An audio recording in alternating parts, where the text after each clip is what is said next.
Satu. Yang kedua itu Bu ya, bagaimana supaya pada saat kita bermuhasabah, kita tidak terjebak dalam perenungan dosa. Muhasabah itu adalah cara kerja taubat. Muhasabah itu efeknya dua-duanya bagian dari taubat. Pertama, melupakan dosa, namanya move on. Antum jadi semangat. Tapi orang yang semangat lupa dengan dosanya bisa terjebak lagi, kan setan nggak mau diem Pak. Nanti ada setan jadi orang soleh. Gimana ciri-cirinya?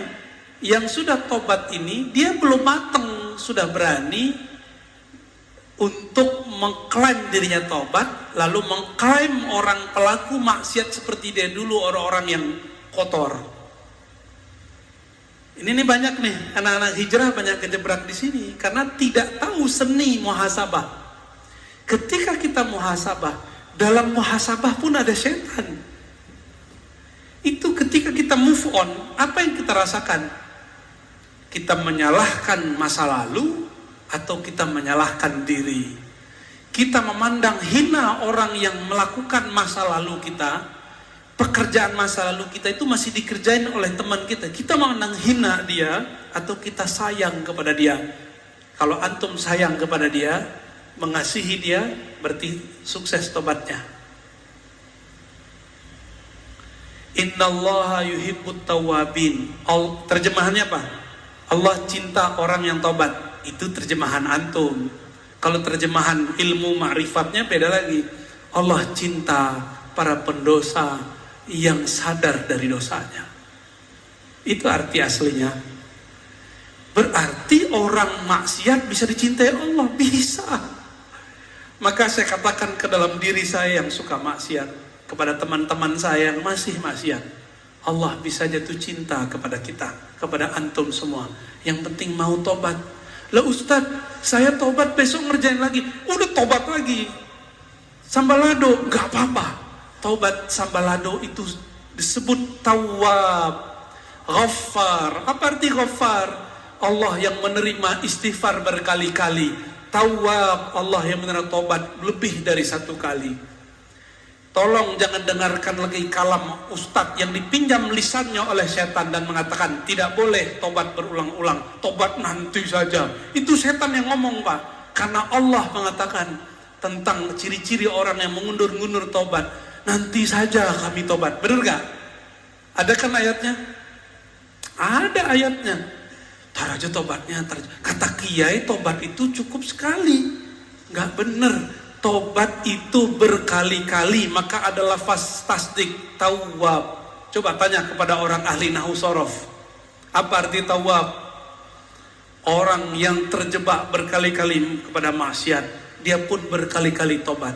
Sampai tobat itu jadi makomnya.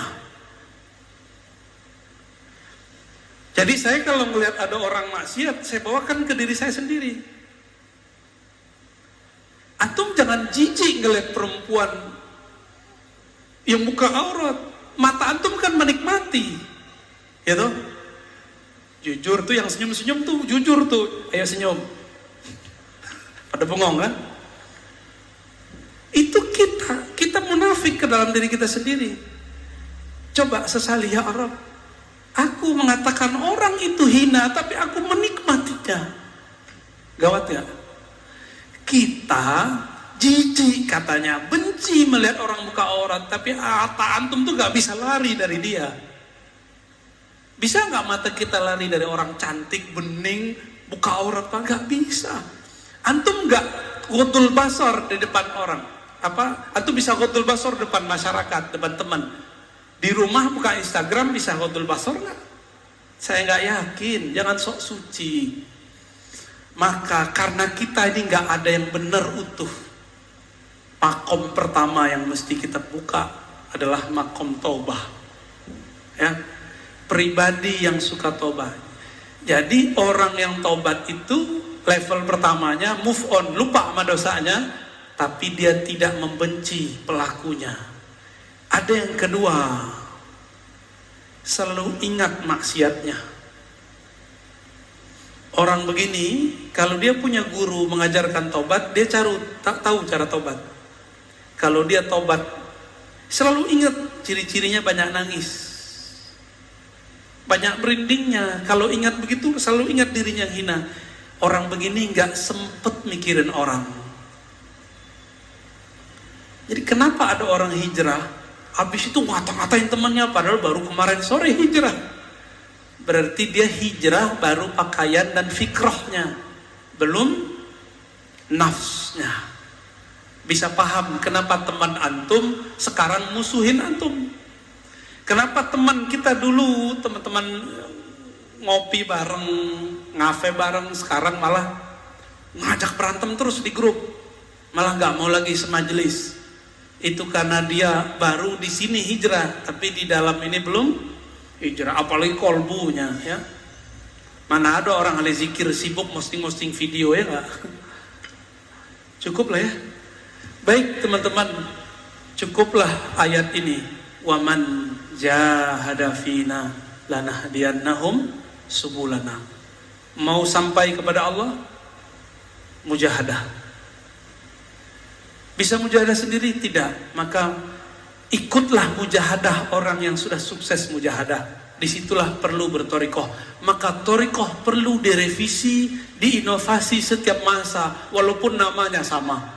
Torikohnya Naqsyabandiyah, tapi ada revisi di dalamnya.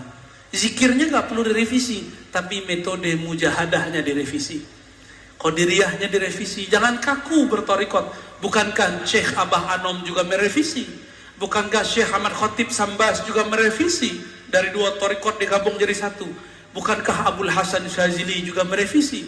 Bukankah Imam Maulana Khalid An-Naqsyabandi juga merevisi 5 torikot? Bukankah Syaziliyah Darqawiyah juga merevisi? Semua mereka merevisi. Tapi kok nyampe sekarang torikot jadi kaku, orang-orangnya jadi saklek. Berarti ada yang tidak beres dalam keilmuan bertorikoh. Maka ambillah ilmu ini dari orang berilmu. Jangan